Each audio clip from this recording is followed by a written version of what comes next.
어떤 종목은 차트상으로 지저분한 흐름을 만들어서 지지와 저항을 찾는 게 쉽지 않은 종목도 있는데요. 여기서 한 가지 팁을 드리면 이렇게 일봉보다 지지와 저항이 더 잘 보이니 참고하시기 바랍니다. 하이, 한량입니다. 제가 주린이 시절에 보유하고 있던 종목이 어느 날 큰 상승이 나온 날이 있었거든요. 종목이 급등할 때는 보통 가격 변동성이 엄청 심하잖아요. 그래서 빠르게 움직이는 호가창에 제 가슴도 같이 빠르게 두근두근거리면서 이걸 언제 팔아야지? 이거 갑자기 떨어지면 어떡하지? 이러고 있는데 그 당시 저한테 주식을 알려주던 지인이 야, 얼마에 일부 정리하고 지켜보다가 여기 밑으로 빠지면 나머지 다 정리해라. 이렇게 말해줬습니다. 그래서 저는 뭔 소리고 상한가가 뭐 잘라고 그러면서 그 친구 조언을 무시하고 버티기 신공에 들어갔는데 신기하게도 그 친구가 말했던 가격만 오면 더 이상 상승하지 못하고 하락하길 반복하다가 결국에는 급등이 나오기 전 제자리 가격으로 돌아와서야 주식을 정리했던 경험이 있는데요. 투자를 하시다 보면 한 번씩 경험해 볼 수 있는 부분입니다. 너무 신기해서 친구한테 니 어떻게 알았노? 라고 물어보니까 지나간 차트를 보면 종목마다 그 종목이 어디까지 올라가면 더 이상 올라가기 힘들어하고 어디까지 하락하면 다시 상승하는지 나와 있다라고 하면서 지지와 저항을 생각하면서 매매하라고 조언해 줬습니다. 그 뒤로 차트를 토 나오게 돌려보면서 지지와 저항에 대해서 공부하고 지지와 저항을 참고해서 매매를 하니까 이전보다 투자 승률이 더 좋아지게 됐는데요. 지지와 저항에 대한 이해는 주식 투자를 하면서 알고 있어야 하는 중요한 기본기 중에 하나입니다. 이번 영상에서는 지지와 저항에 대한 내용을 준비했고요. 지지와 저항을 파악하는데 어려움이 있으신 분들에게 도움이 되시길 바랍니다. 어떤 종목이 상승을 하다가 특정 가격 근처에서 더 이상 상승하지 못하고 하락할 때 저항을 받는다 표현하고 반대로 하락하던 종목이 특정 가격 근처에서 더 이상 하락하지 않고 상승할 때 지지를 받는다 표현합니다. 모든 종목은 지지와 저항의 영향을 받으면서 상승과 하락을 반복하기에 차트상으로 종목마다 어느 정도 패턴을 그리면서 움직인다는 걸 확인할 수 있습니다. 특정 가격 근처에서 추세의 변화가 일어나는 현상 때문에 지지와 저항은 심리가 변하는 자리라 표현할 수 있습니다. 심리가 변할 가능성이 높을 자리를 파악하고 투자한다면 투자 승률을 높일 수 있기 때문에 투자하기 전에 그 종목의 지지와 저항을 미리 파악하고 접근하는 게 좋습니다. 저 같은 경우는 지지와 저항을 크게 두 가지로 분류하는데 첫 번째는 특정 가격대를 기준으로 형성되는 지지와 저항입니다. 박스권 흐름이라는 말을 많이 들어보셨을 텐데요. 종목이 특정 가격대를 기준으로 위아래로 움직이는 흐름을 보이는 걸 박스권이라 표현하고 그 박스권의 상단은 저항 구간, 하단은 지지 구간이라 표현합니다. 박스권을 형성하는 지지와 저항의 흐름은 기존에 형성하던 박스권을 이탈하는 흐름이 나올 때 새로운 영역에서 지지와 저항 구간을 형성하면서 박스권을 만들 가능성이 있는데요. 여기서 주가가 박스권 위로 돌파하는 흐름이 나오면 기존 박스권 상단은 지지 구간으로 박스권 아래로 하락하는 흐름이 나오면 기존 박스권 하단은 저항 구간으로 변하게 됩니다. 다음으로 두 번째 지지와 저항의 형태는 주가가 상승 추세나 하락 추세를 만들 때 형성되는 지지와 저항입니다. 다들 아시듯이 주가가 일정한 방향성을 가지고 등락폭을 만들면서 움직이는 걸 추세라고 하는데 그 추세의 저점과 고점을 이어 만들면 지지 라인과 저항 라인을 형성할 수 있습니다. 추세의 지지와 저항은 종목의 매수 매도에 대한 결정을 내릴 때 도움을 주는데요.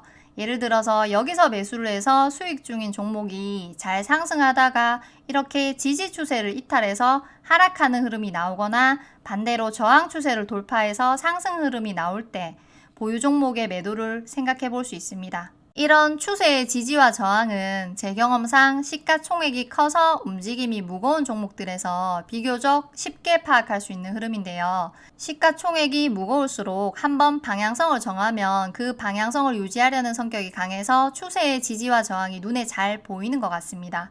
지금부터 몇몇 종목들 차트를 보면서 앞에서 설명한 지지와 저항을 적용해 볼게요.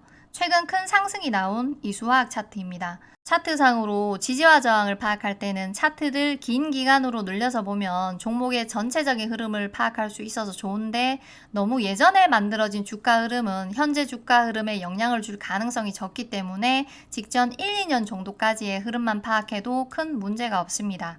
이렇게 일봉 차트상으로 특정 가격대 근처에서 주가가 상승하지 못하고 저항받는 모습과 특정 가격 근처에서 지지를 받고 반등하는 흐름을 보이면서 박스권 구간을 형성하는 걸 확인할 수 있습니다. 이 종목은 지지와 저항이 눈에 딱 보이는 종목인데 모든 종목이 이렇진 않겠죠. 어떤 종목은 차트상으로 지저분한 흐름을 만들어서 지지와 저항을 찾는 게 쉽지 않은 종목도 있는데요. 여기서 한 가지 팁을 드리면 이렇게 일봉보다 주봉 차트로 보면 지지와 저항이 더 잘 보이니 참고하시기 바랍니다. 그리고 이렇게 박스권을 위로 돌파하는 흐름이 나온 뒤에는 새로운 박스권을 형성하는 모습도 확인할 수 있네요. 여기서 앞에서 말씀드렸듯이 이전 박스권의 상단 부분이 새로운 박스권의 지지 구간으로 변하는 걸 보여줍니다.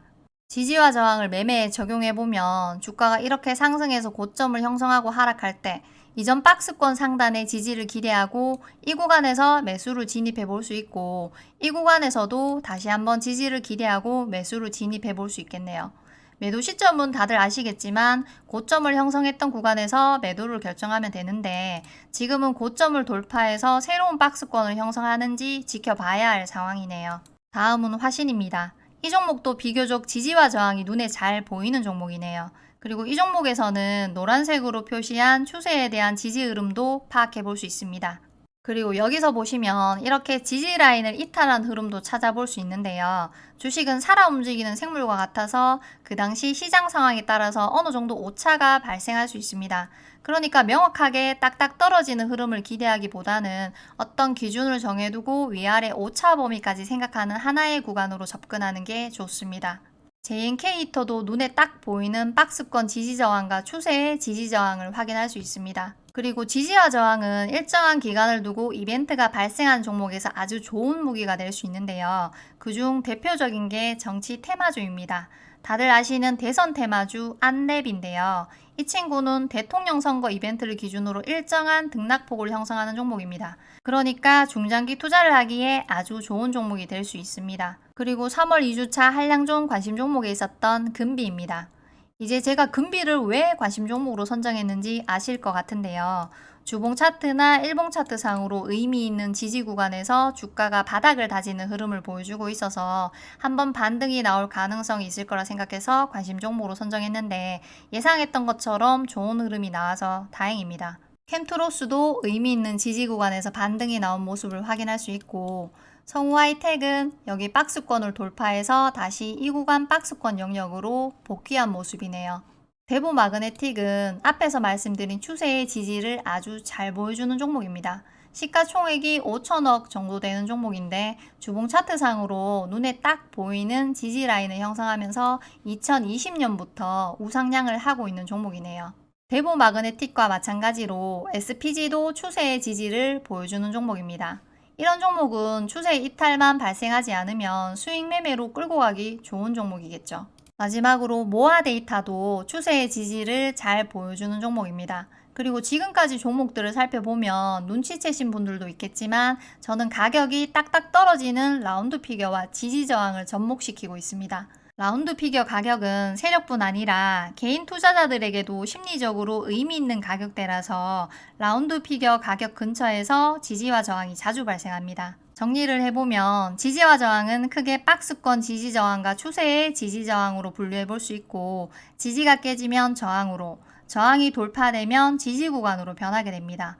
그리고 차트상으로 일봉보다 주봉으로 지지와 저항을 더 쉽게 찾을 수 있고 라운드 피겨 가격에서 지지와 저항이 발생할 확률이 높습니다. 마지막으로 지지와 저항은 딱딱 맞아떨어지기보다 어느 정도 범위를 가지는 구간으로 접근하는 게 좋습니다. 지지와 저항을 잘 파악하는 것만으로도 하나의 기본적인 수익 모델을 만들 수 있고 투자가 쉬워질 수 있으니까 종목의 지지와 저항을 파악하는 데 시간을 투자하시기 바랍니다.